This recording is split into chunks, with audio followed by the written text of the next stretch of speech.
Hello again, thank you for joining me for another video.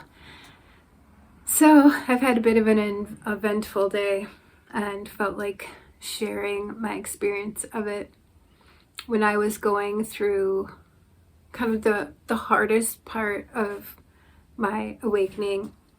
So it was after I had already had a homeless experience. A whole bunch of bad stuff had happened. I was housed. And then the processing began. Once I was in a safe space, processing began. And so I just watched a massive amount of spiritual content.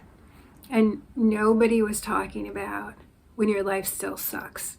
Everybody was talking about, non-duality and enlightenment and even faith, as if they were the key to no longer having problems in your life.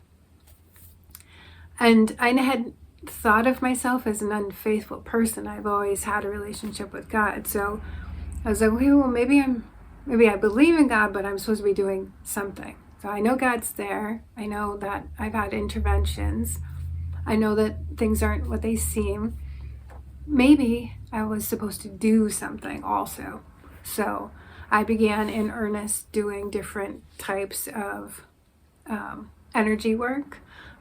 I did a lot of energy work.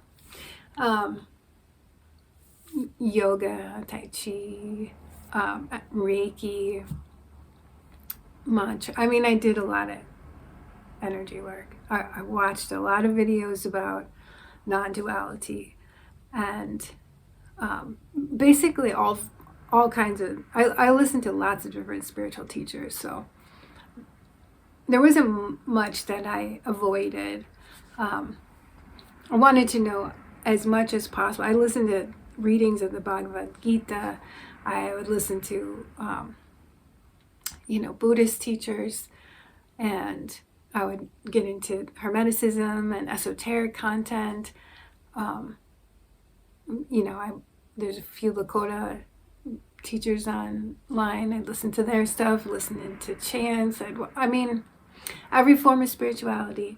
That, I'm just going to expose myself to it all and talk to God in the midst of it. In case I'm missing something, and somehow, despite knowing God is real, I'm not worshiping, connecting, relating, knowing, evolving myself quite fully enough to have a life that isn't as painful as my life was. And I recovered quickly from the bumps in the road in my life. I've had massive, many near-death experiences, many traumatic events. Just about every year in my life, there's been something. The thing that got me the hardest was being homeless, because it felt like everybody was lying, and I think this happens to when part of the trauma of going to war is that sense of the lies, that society thinks one thing is happening and then behind the scenes there are these other things happening, and it's that disconnect between how regular people view the world and what you now know of it. It's hard to come back from. So obviously not the same situation, but there's a part of my brain or my mind that relates. Having been homeless, I know things about the way that the world is operating right under most people's noses, completely unaware. It's hard to come back from that. Why did I start talking about that? Where was the tangent going there with that one? But so as I was trying to heal and come into, do something with the awakening so my life gets a little better, I wasn't finding anyone who understood how to apply spiritual insight and knowing and power, frankly, prayers, in a way that could stop the difficulties I was having in my literal life.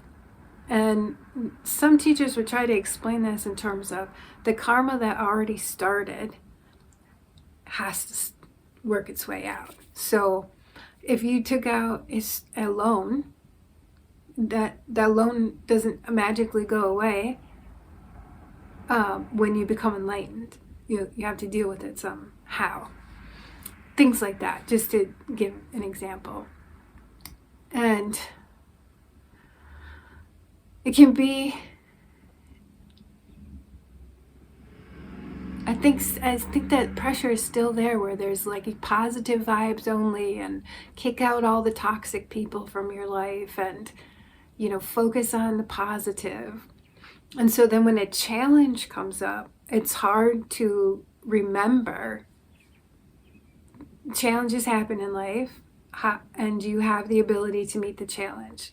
You didn't make a mistake somewhere that caused the challenge to come to you as a form of punishment or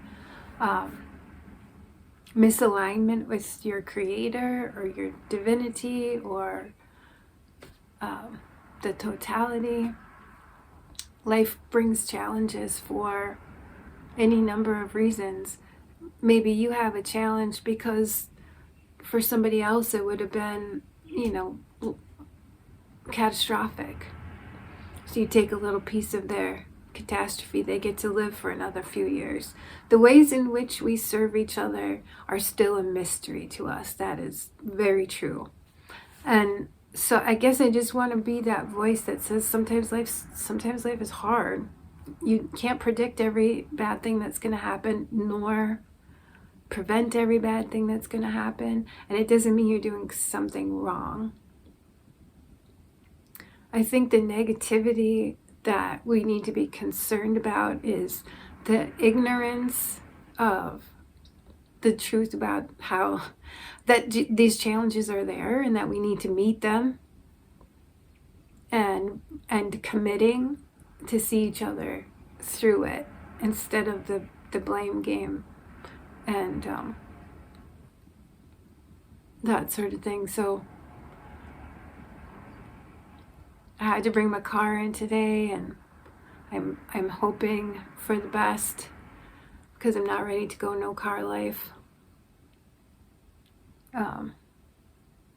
But if that happens too, then I meet that challenge. It's like life isn't this.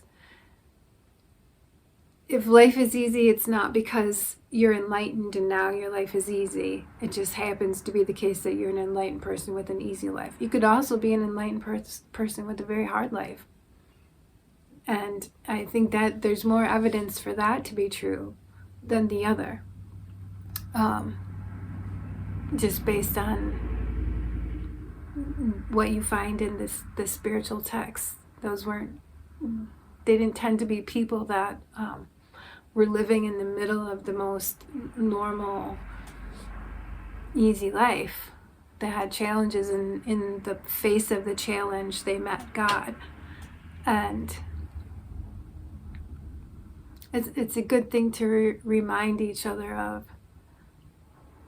So, yeah, I had a bit of a challenge today. My car almost overheated. I got to the shop just in the nick of time. He found the problem. He's going to fix the problem. Everything's going to be okay. But could have been catastrophic. I was right on the edge. I hope you're doing well. Feel free to leave a comment or question below. Take care.